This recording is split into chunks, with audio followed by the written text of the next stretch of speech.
আজি election commission of আসামে পঞ্চায়ত নিৰ্বাচন ঘোষণা কৰিলে। অহা 2 তাৰিখে প্ৰথম পৰ্যায়ত ইলেকশ্যন আমাৰ উজনি অসমত হ'ব আৰু মই ভাবোঁ যে এইটো ক্ষেত্ৰত ভাৰতীয় জনতা পাৰ্টি আৰু মিত্ৰজোঁটে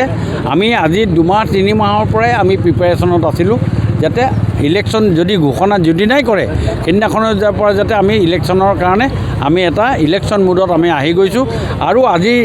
যি ইলেকশ্যন ঘোষণা কৰিলে ভাৰতীয় জনতা পাৰ্টি সম্পূৰ্ণ প্ৰস্তুতি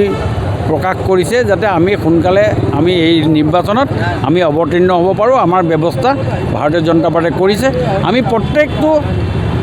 অঞ্চলত প্ৰত্যেকটো মণ্ডলত প্ৰত্যেকটো বুথত আমাৰ দলৰ কাৰ্যকৰ্তাসকলে আজি 2 মাহ ধৰি ধাৰাবাহিকভাৱে ৰাইজৰ মাজলৈ যোৱাৰ এটা ব্যৱস্থা কৰিছে আৰু সেই ব্যৱস্থা ফলপ্ৰসূ হিচাপে আগন্তুক দিনত ভাৰতীয় জনতা পাৰ্টি আৰু মিত্ৰজোঁটে নিশ্চয় অতি সুন্দৰ ফলাফল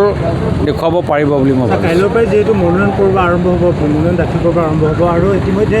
আপোনালোকৰ অগপ আৰু বিজেপি মিত্ৰতা এতিয়াও কিন্তু চূড়ান্ত হোৱা নাই। কালি এখন বৈঠক অনুষ্ঠিত হৈছে,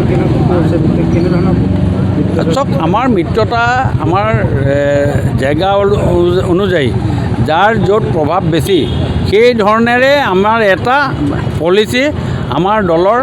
সংগঠনৰ ফালৰ পৰা এইটো ব্যৱস্থা হাতত লৈছে আৰু সেই ব্যৱস্থাই আমাৰ আলোচনা চলি আছে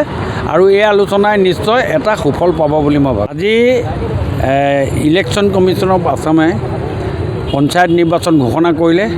অহা 2 তাৰিখে প্ৰথম পৰ্যায়ত ইলেকশ্যন আমাৰ উজনি অসমত হ'ব আৰু মই ভাবোঁ যে এইটো ক্ষেত্ৰত ভাৰতীয় জনতা পাৰ্টি আৰু মিত্ৰজোঁটে আমি আজি 2 মাহ 3 মাহৰ পৰাই আমি প্ৰিপাৰেশ্যনত আছিলোঁ যাতে ইলেকশ্যন যদি ঘোষণা যদি নাই কৰে সেইদিনাখনৰ পৰা যাতে আমি ইলেকশ্যনৰ কাৰণে আমি এটা ইলেকশ্যন মুডত আমি আহি গৈছোঁ আৰু আজি যি ইলেকশ্যন ঘোষণা কৰিলে ভাৰতীয় জনতা পাৰ্টি সম্পূৰ্ণ প্ৰস্তুতি প্ৰকাশ কৰিছে যাতে আমি সোনকালে আমি এই নিৰ্বাচনত আমি অৱতীৰ্ণ হ'ব পাৰোঁ। আমাৰ ব্যৱস্থা ভাৰতীয় জনতা পাৰ্টিয়ে কৰিছে। আমি প্ৰত্যেকটো অঞ্চলত প্ৰত্যেকটো মণ্ডলত প্ৰত্যেকটো বুথত আমাৰ দলৰ কাৰ্যকৰ্তাসকলে আজি 2 মাহ ধৰি ধাৰাবাহিকভাৱে ৰাইজৰ মাজলৈ যোৱাৰ এটা ব্যৱস্থা কৰিছে আৰু সেই ব্যৱস্থা ফলপ্ৰসূ হিচাপে আগন্তুক দিনত ভাৰতীয় জনতা পাৰ্টি আৰু মিত্ৰজোঁটে নিশ্চয় অতি সুন্দৰ ফলাফল